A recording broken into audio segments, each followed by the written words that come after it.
तुमचं नाव सांगा, तुमचं गाव सांगा, नेमकं काय प्रकरण घडलं होतं, गाडी कशा प्रकारची जाळली गेली, घटना कधी घडली, थोडक्यात सविस्तर सांगा. माझं नाव सविता उस्मान काळे, राहणार ढिकसळ, तालुका इंदापूर, जिल्हा पुणे. गुरुवारी मला आणि मी आणि माझा मुलगा दोघं घरात होतो. इष्टाची चॅटिंग काहीतरी टाकून इष्टाच्या चॅटिंगवरनं 40-50 जण घरात मारायला आले होते. मी माझ्या मुलाचा जीव कसा बसा वाचवला. त्याच्यानंतर बरोबर शनिवारी पहाटे 4:45च्या सुमारास गाडीला पेट्रोल ओतून आग लावली. माझा मुलगा पाणी प्यायला उठला होता, त्यांनी आग बघितल्यानंतर दोघं बाहेर आल्यानंतर 3-4 जण गाडी जाळून पळून गेले असं सुद्धा दिसलं मला.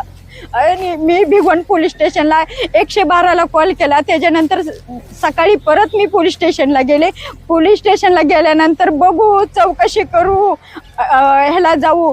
RTO ऑफिसवरनं साहेबांना कॉल करून मी पत्र दिल्यानंतर तुम्ही या, असं करू तसं करू. आतापर्यंत आज 5 दिवस पूर्ण झाले तरी फक्त हे अर्जच मला लिहायला सांगतात.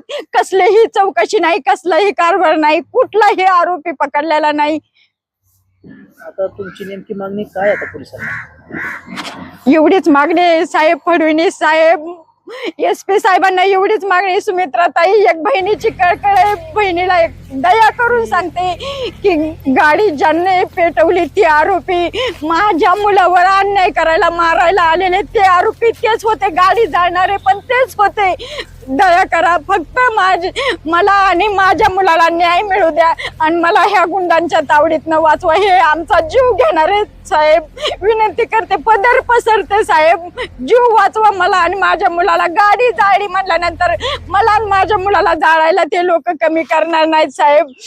दया करा. आणि ते गाडीला इन्शुरन्स आहे? नाही, इन्शुरन्स नाही गाडीला. महिना झाला गाडीला इन्शुरन्स नाही.